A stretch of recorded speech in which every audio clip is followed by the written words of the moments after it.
Ceci est un avertissement très sérieux pour nous tous, c'est pourquoi, que chacun médite sur ce qui va suivre. Je vais vous dire dans quelques minutes, comment j'ai reçu ce message. Dans Matthieu 24, la parole nous dit, « Veillez donc, puisque vous ne savez quel jour votre Seigneur viendra. C'est pourquoi, vous aussi, tenez-vous prêts car le Fils de l'homme viendra à l'heure où vous n'y penserez pas. » Matt 24, 42 et 44. Prière. Père Saint, je crois que tu envoies présentement tes anges et je crois qu'ils sont en train de réunir tes élus des quatre vents. Le jour du Seigneur approche. Père, tu m'as parlé si clairement cette semaine dans un songe, et je vais vous partager ce songe dans un instant, et je prie le Seigneur Jésus, afin que tu éveilles nos cœurs. Tu m'as dit de prêcher ce message cet après-midi et je t'obéis. Je ne sais pas qui tu as envoyé ici et pourquoi tu les as amenés, mais ce message est pour tous, et je prie le Saint-Esprit de nous réveiller de notre sommeil. Tu nous aimes, tu es notre Père, mais tu es très sérieux dans ce que tu dis dans ta parole. Ce n'est pas une plaisanterie et ce n'est pas une comédie pour nous faire rire. Seigneur, tu ne retardes pas ta venue, tu nous dis que tu viens comme un voleur dans la nuit. Cette nuit ne devrait pas nous surprendre, parce que nous devrions être éveillés à ta venue. Cher Saint-Esprit, fais ton œuvre de conviction parmi ton peuple, au nom de Jésus. Le songe. Mardi dernier, j'ai eu un songe du Seigneur, et il me parlait de son retour prochain. Dans ce songe, je réalisais que j'étais en train de monter à la rencontre du Seigneur dans les airs. C'était l'enlèvement. Il y avait des multitudes de personnes qui montaient, il y avait une très puissante force d'attraction qui nous élevait dans les airs. Les anges étaient venus nous chercher. Ils entraient dans les maisons et allaient chercher des personnes. Je savais avec certitude que je m'en allais à la maison. Le Seigneur Jésus était venu, et nous étions tous rassemblés ensemble par les anges qui venaient chercher ceux qui s'étaient préparés. Celles qui étaient prêtes entrèrent avec lui au festin de noces et la porte fut fermée. Matt 25, 10. Il y avait des milliers et des milliers de personnes qui montaient. Comme l'éclair part de l'Orient et lui jusqu'à l'Occident, je voyais cet enlèvement prendre place comme au ralenti. Je me rappelle, tout particulièrement, que je voyais dans une maison 3 personnes que je reconnus. 2 de ces personnes étaient des amis proches, et l'autre était un membre de ma famille. Ce qui me surprenait le plus, c'était que nous passions tout droit et que ces personnes ne montaient pas, elles restaient là. J'ai eu soudain un sentiment de terreur et je me suis dit, « Oh Dieu, ils sont restés en arrière » et le Seigneur m'a fait ressentir pendant quelques moments la terreur et la détresse de ceux qui restaient là, et qui n'étaient pas enlevés. J'ai su à ce moment avec certitude, que tous ceux qui s'appellent chrétiens, qui disent Seigneur, Seigneur et qui ne vivent pas pour Dieu, et qui se servent de la grâce comme prétexte pour vivre dans le péché, ne seront pas enlevés. Ce verset est devenu très réel, dans mon esprit. Quiconque me dit, Seigneur, Seigneur, n'entrera pas forcément dans le royaume des cieux, mais celui-là seul qui fait la volonté de mon Père qui est dans les cieux. Alors je leur déclarerai, je ne vous ai jamais connu, retirez-vous de moi, vous qui commettez l'iniquité. Matt 7, 21,23. Même si ces chrétiens semblaient endormis, ils savaient ce qui était en train de prendre place, ils savaient que Jésus était arrivé. Je voyais des mains levées vers le ciel et j'entendais le monde crier pour attirer l'attention afin qu'eux aussi puissent être enlevés. Je m'entendais qui leur criait, « Sortez de ta foule, sortez de la foule », comme s'ils étaient séparés du monde. Ils pourraient être enlevés. Mais nous avons continué à monter et nous sommes passés tout droit. J'ai eu un sentiment que je n'avais jamais expérimenté de ma vie. Même si j'avais entendu parler du retour de Jésus toute ma vie par mon père et par mon grand-père, cette expérience n'était pas descriptible avec des mots. La Bible nous dit que nous serons changés en un instant, en un clin d'œil et que ce corps corruptible va revêtir un corps incorruptible,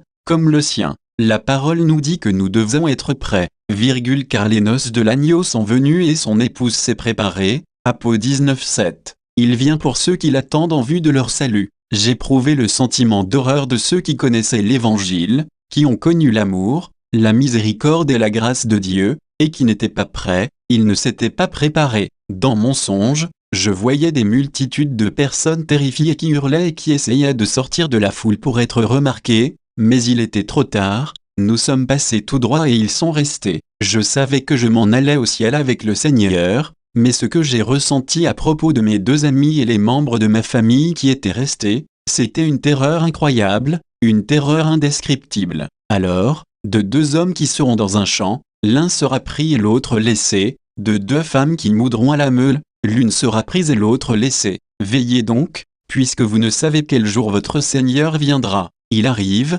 Matthieu 24, 40,41 et 42. Je me souviens que je ressentais une sérénité parfaite, et une paix qui n'est pas de ce monde. Il n'y avait pas de crainte. Je voyais des nuages au-dessous, les personnes qui étaient là, avaient revêtu leur corps glorieux. On se regardait tous avec stupéfaction et étonnement. Personne ne pouvait parler, cela s'est fait si vite. En un instant, en un clin d'œil, nous étions tous rassemblés des quatre vents, on ressentait cet amour qui est insondable et qui dépasse toute intelligence. Je savais que j'étais à la maison et que la terre n'était plus, ou je ne l'apercevais plus. Satan ne pouvait plus nous toucher, il n'y avait plus de péché, il n'y avait que pureté et sainteté, il n'y avait plus de possibilité de se perdre, je suis éternellement avec lui. Tout était absolument indescriptible, nous avions revêtu nos corps glorieux, et il y avait ce sentiment que toute la parole de Dieu était accomplie. Tout ce en quoi j'avais toujours cru et prêché sur le retour du Seigneur s'était accompli. Ce sentiment de réalité et de vérité que l'on sentait, était le vrai monde, la vraie vie,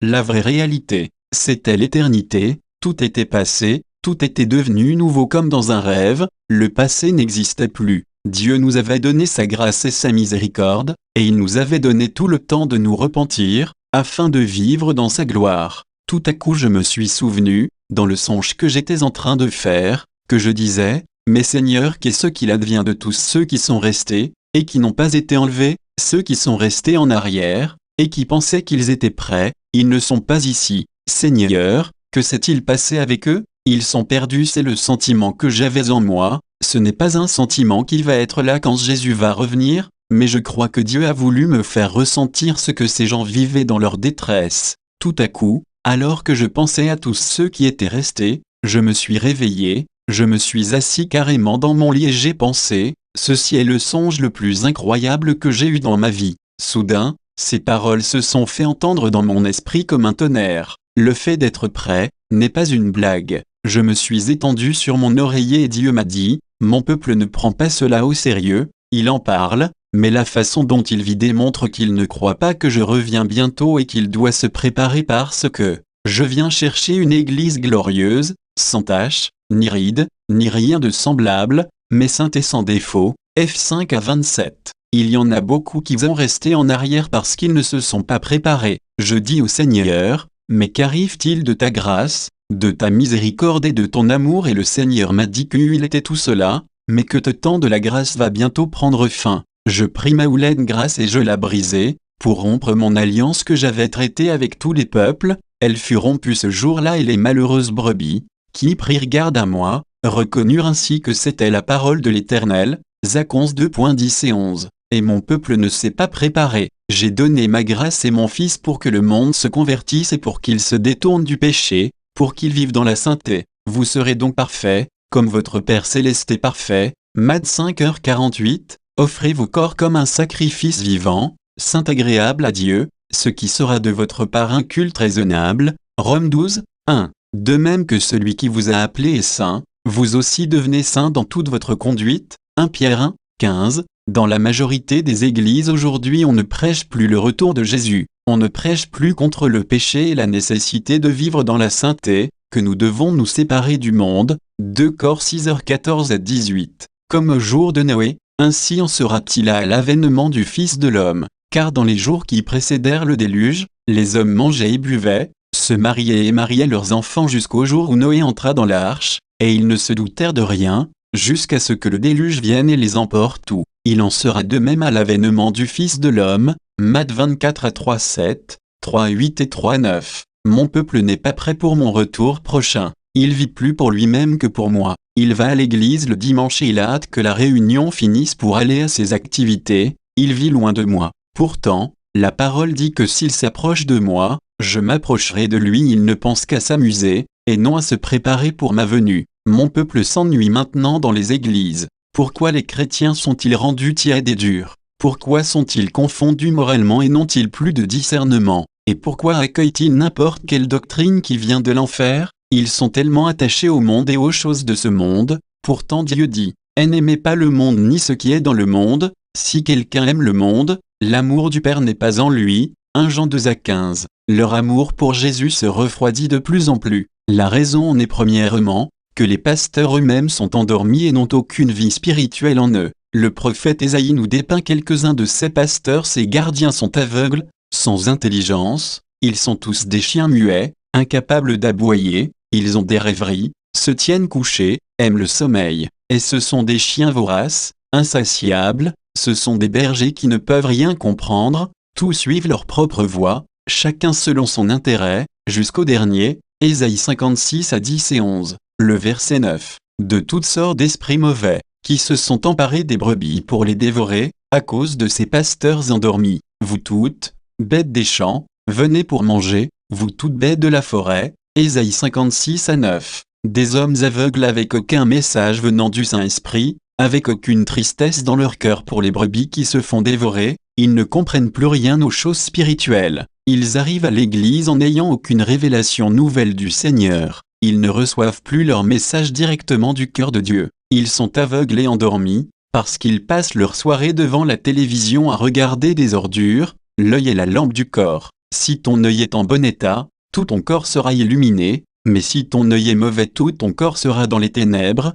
Matthieu 6 à 23. Ces pasteurs n'ont aucune vie, aucune puissance et ils prêchent pour un salaire. Ces chefs jugent pour des présents. Ces sacrificateurs enseignent pour un salaire, et ces prophètes prédisent pour de l'argent, et ils osent s'appuyer sur l'Éternel. N'est-il pas au milieu de nous? Michée 3:11. Cette attitude est tellement répandue dans l'Église, que ce n'est pas étonnant que nous vivions dans une nation loin de Dieu, et rétrograde. C'est aussi pour cela que bien des églises ferment leurs portes. Il n'y a plus d'hommes de Dieu qui vivent dans la prière et dans le jeûne, et qui cherchent vraiment à connaître Jésus. Pourtant, l'apôtre Paul, presque à la fin de sa vie, faisait cette prière: mon but est de le connaître lui. Phi 3 à 1-0. Il n'y a plus d'hommes de Dieu qui pleurent devant les brebis, sachant qu'il y en a parmi elles qui s'en vont en enfer. Malgré tout cela, nous avons notre part de responsabilité. Même s'il y a beaucoup de pasteurs morts spirituellement et qu'il y a beaucoup d'églises mortes, la Bible nous dit que nous allons avoir à rendre compte pour nous-mêmes.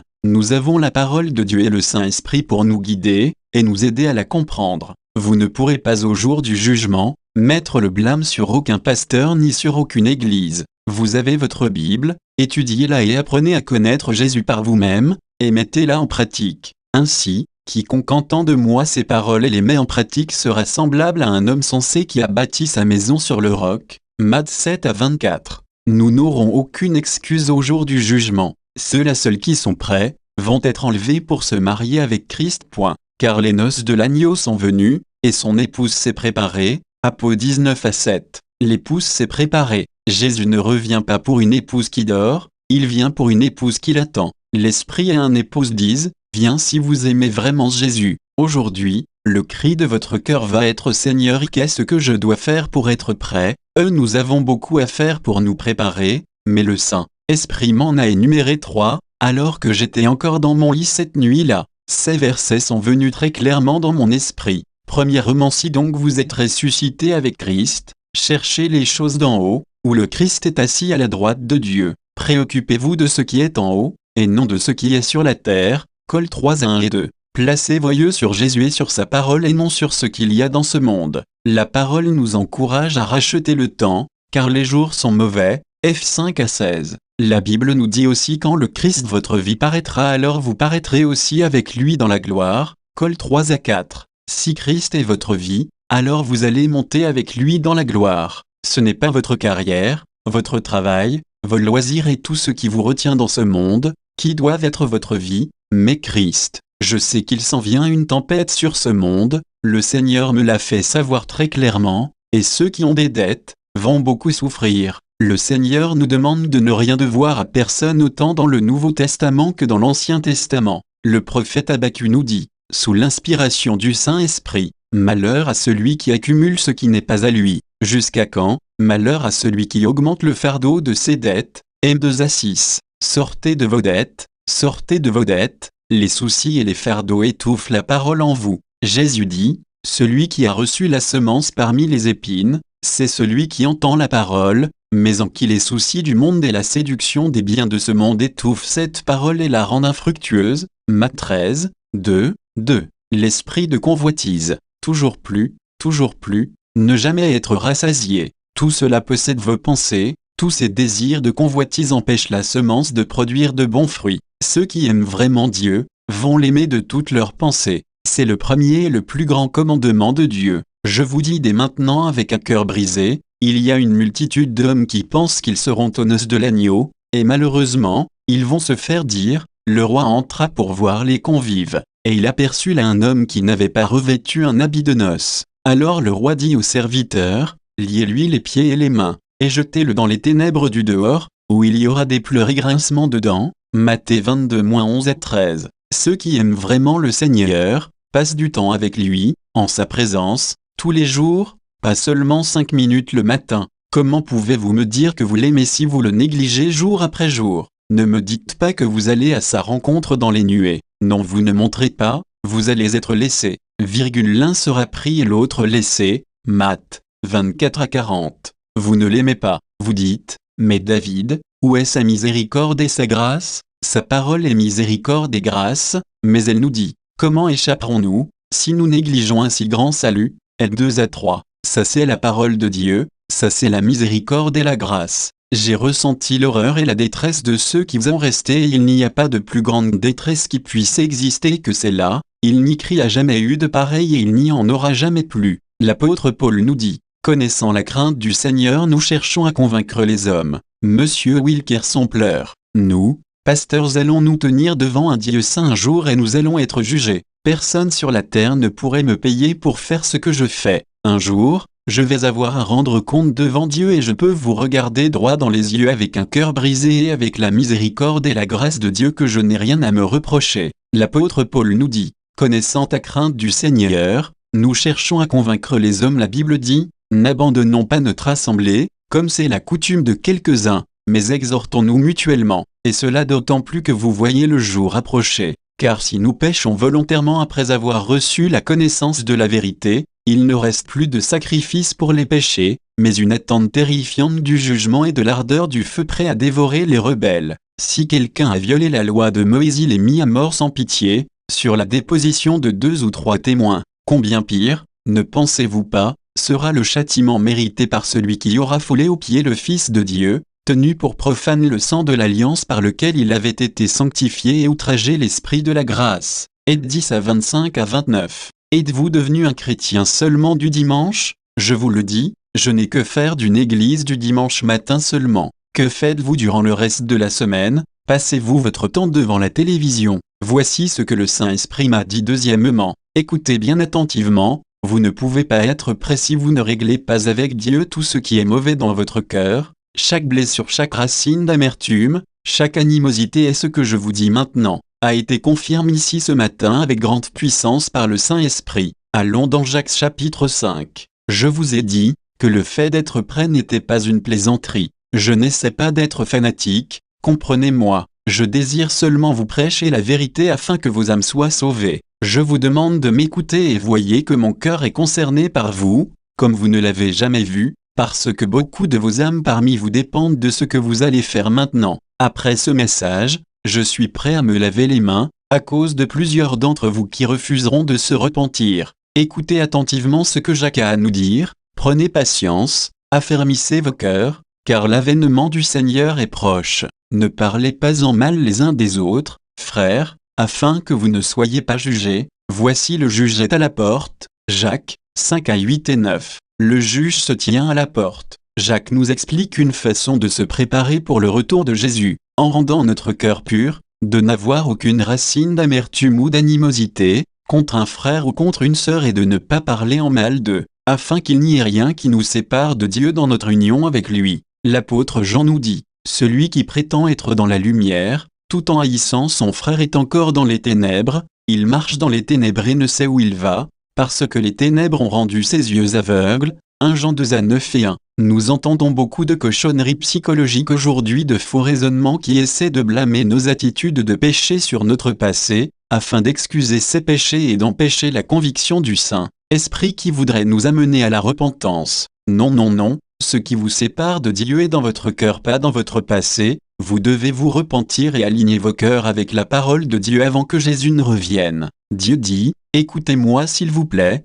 j'en ai assez de vos plaintes, j'en ai assez de vos lamentations, J'en ai assez de vos critiques et de vos murmures. Repentez-vous si vous avez quelque chose contre un frère ou une sœur, vous feriez mieux de régler ce problème tout de suite, c'est urgent. Est-ce que vous rejetez la parole de Dieu qui dit « Supportez-vous les uns les autres et si l'un a à se plaindre de l'autre, pardonnez-vous réciproquement. De même que Christ vous a pardonné, pardonnez-vous aussi ». Col 3 à 13. Et Marc 11 à 26 dit « Lorsque vous êtes en prière, si vous avez quelque chose contre quelqu'un, pardonnez-vous, afin que votre Père qui est dans les cieux vous pardonne aussi vos fautes. » Vous me dites que vous êtes prêts pour le retour de Jésus, alors que Dieu ne vous pardonne même pas vos péchés si vous avez quelque chose contre quelqu'un ou parce que vous tenez rancune à un frère ou à une sœur. Ne savez-vous pas que Dieu vient chercher une épouse qui a un cœur pur? La Bible dit « Heureux ceux qui ont un cœur pur, car ils verront Dieu. » Matthieu 5 à 8. Écoutez-moi bien, vous voulez être réunis avec les élus lorsque les anges vont venir pour le rassemblement des élus des quatre vents.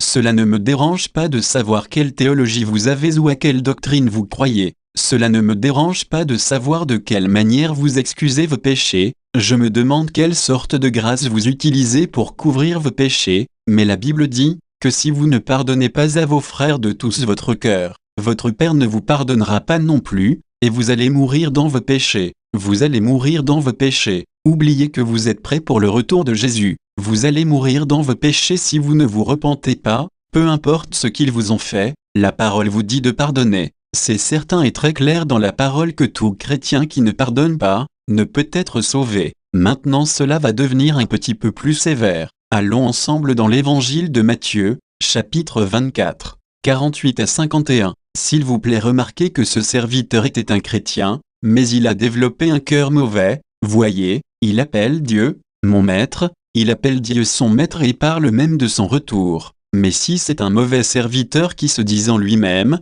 mon maître tarde à venir, s'il se met à battre ses compagnons de service, et s'il mange et boit avec les ivrognes, le maître de ce serviteur viendra le jour où il ne s'y attend pas et à l'heure qu'il ne connaît pas. Il le mettra en pièces et lui fera partager le sort des hypocrites. C'est là qu'il y aura des pleurs et des grincements de dents dans le verset 49. La phrase dans les textes grecs pour battre ses compagnons veut dire littéralement « frapper verbalement avec la langue ». Cet individu s'installe au téléphone et s'enivre de paroles qui sont du poison et qui empoisonnent ceux qui l'entendent. Ils sont intoxiqués par la calomnie et la médisance. Cela peut être une épouse qui parle de son mari ou un mari qui parle de son épouse ou un frère ou une sœur et ainsi de suite et cela persiste sans jamais qu'il y ait repentance. Tu t'assieds et tu parles contre ton frère, tu diffames le fils de ta mère. Voilà ce que tu as fait et je me suis tu. Tu t'es imaginé que je le ressemblais, mais je vais te reprendre et tout mettre sous tes yeux. PS 50 à 22:1. Cela peut aussi être quelqu'un qui parle contre son patron ou un compagnon de travail et il persiste à s'enivrer de ses paroles mauvaises jour après jour, jour après jour.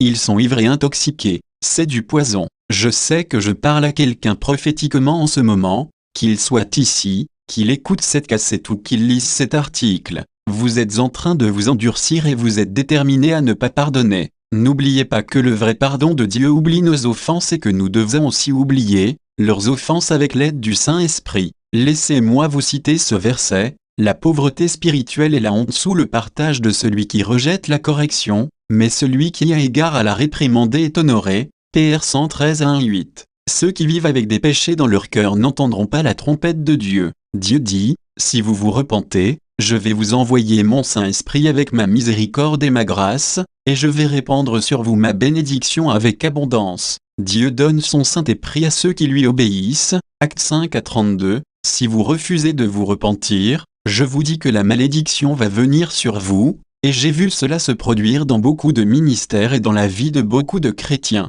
Ils ont perdu la présence de Dieu, ils vivent dans les ténèbres, ils ne comprennent plus rien aux choses spirituelles, ils n'ont plus de révélation, ils n'entendent jamais la douce voix du Saint-Esprit leur parler. Ils sont confus et ils ne sont pas prêts. Je vous le déclare que c'est le temps de prendre la parole de Dieu au sérieux, de croire ce qu'elle dit et de la mettre en pratique. Dieu est très sérieux dans ce qu'il dit. Monsieur Wilkerson ressent la tristesse du Saint-Esprit dans son cœur et il ne parle plus, il pleure. C'est un Dieu d'amour et de miséricorde, mais il est aussi un feu dévorant. Il va consumer par ce feu tous ceux qui se moquent de sa grâce. Combien pire, ne pensez-vous pas sera le châtiment mérité par celui qui aura foulé aux pieds le Fils de Dieu, tenu pour profane le sang de l'alliance par lequel il avait été sanctifié, et outragé l'esprit de la grâce. Et 10 à 29. Toute ma vie j'ai prêché la grâce et la miséricorde de Dieu, mais sachez avec certitude que la grâce va bientôt prendre fin. Je pris ma houlaine grâce et je la brisai pour rompre mon alliance que j'avais traitée avec tous les peuples.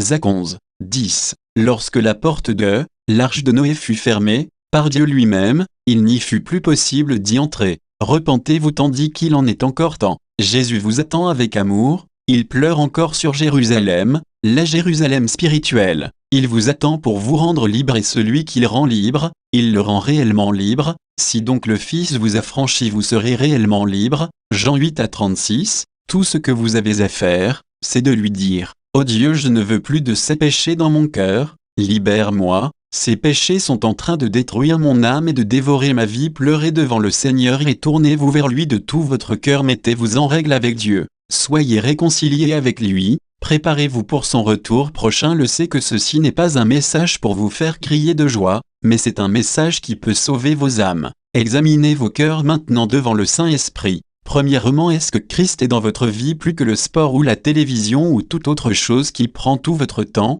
vos pensées qui pourraient vous fermer la porte du ciel? Parce que tout ce qui passe avant le Seigneur devient de l'idolâtrie. Fils de l'homme, c'est les gens la portent leurs idoles dans leur cœur, et ils attachent les regards sur ce qui les fait tomber dans l'iniquité. La télévision, me laisserai-je consulter par eux? Ésée 14:3. Est-ce que vos yeux sont placés devant la sensualité? Est-ce que vous avez des regards de convoitise? Dieu veut aussi purifier vos yeux. Y a-t-il quelque chose de trop difficile pour le Seigneur? Tout cela implique une vraie repentance. Il vient pour ceux qui ont un cœur pur. Vivez-vous dans l'adultère ou dans la fornication? Le Seigneur essaie-t-il de vous convaincre depuis longtemps d'abandonner vos péchés? C'est pourquoi, selon ce que dit le Saint-Esprit, aujourd'hui si vous entendez sa voix, n'endurcissez pas vos cœurs, comme lors de la révolte. Héb 3, 7 et 8. Ceux qui endurcissent leur cœur n'entendent plus la douce voix du Saint-Esprit qui essaie de les amener à la repentance. Non, non, n'attendez pas, tournez-vous dès maintenant vers Dieu,